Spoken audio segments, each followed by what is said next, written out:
মুরগির মাংস দিয়া ভাত খাচ্ছি।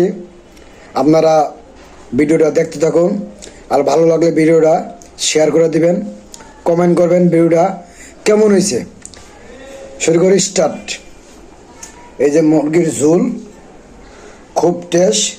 কালারটা দেখছেন ভাই, একেবারে অনেক কালার। এটা আড্ডি।